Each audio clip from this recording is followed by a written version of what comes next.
I'm Jared. Don't much need an introduction here. You all probably know who I am. I've heard about me before. I feel like the luckiest kid in the world. I had my dad for a dad. And that was so different. So, I'm Jerry's son. You might know me as Jerry's pilot son that he was so proud of. Jerry's Berkeley grad son that he was so proud of. His mechanical engineer son that he was so proud of. His street artist son that he was so proud of. And when you talk to him later, I'll be his eulogist son that he was so proud of. Because he always had my back. No matter what, through thick and thin. Anything I wanted, I needed to do, I was his son with a U. I could tell you about some or all of the ridiculous things that my dad did or would do for me throughout my life, and you'd probably think, damn, what a spoiled little fuck. And you'd be right. When I got arrested for painting in the street, not only did my parents bail me out of jail at 4 a.m, they rescued my car from getting towed, and then they took me to Denny's.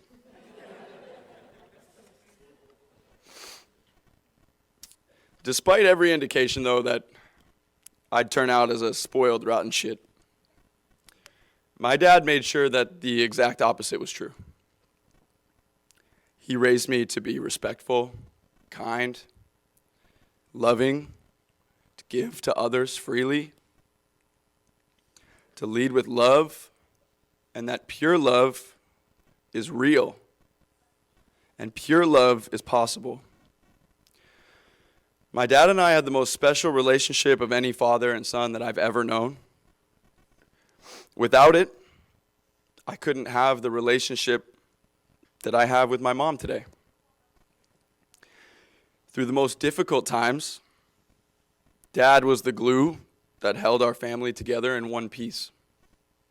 Because as much as he loved me, he loved my mother. And he was so fucking good to her. He never for a second gave up on either of us, never gave up on our relationship, because he knew that one day, like today, we would need each other to push on in his absence. But what I admired most about my dad was the relationship that he had with my friends and other kids in the neighborhood.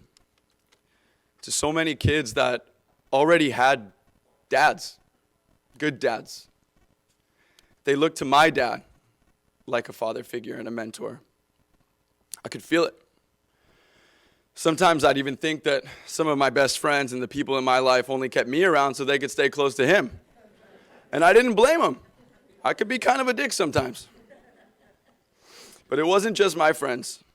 He had a way of being more than Coach Jerry, more than Ump Jerry to the kids playing games on a field. He was Big Jerry, big guy with a big heart.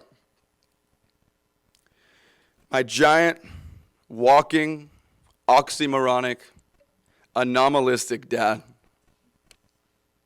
A big man who loved a tiny chihuahua. A macho man who got mani-pedis and loved fruity drinks. A Harley rider who loved opera and show tunes. A man who was friends with cops but bought paint for vandals. He lived life his way.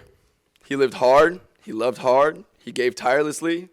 He wore his heart on his sleeve until after 72 years of pumping overtime, it gave out.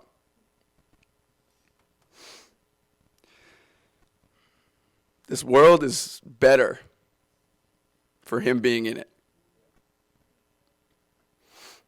this world will continue to be better for having him in it, because his legacy lives within all of us who are here today. That spirit of, what would Jerry do? He would pay it forward. He would ask all of you to do the same.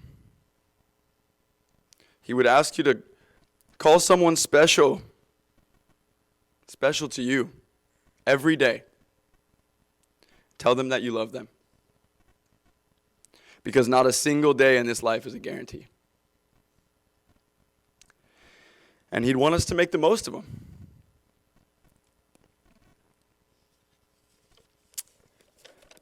Just want to say two more things.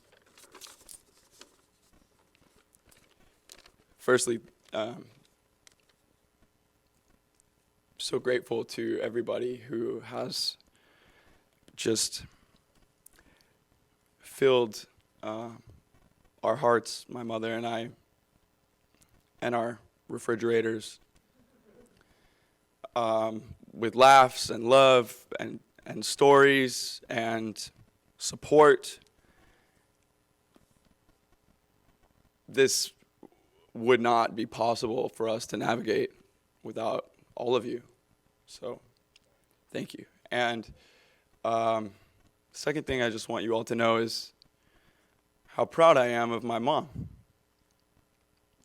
Because if you knew half the shit that she went through, has been through on her own and with my dad, you'd be proud of her too. So,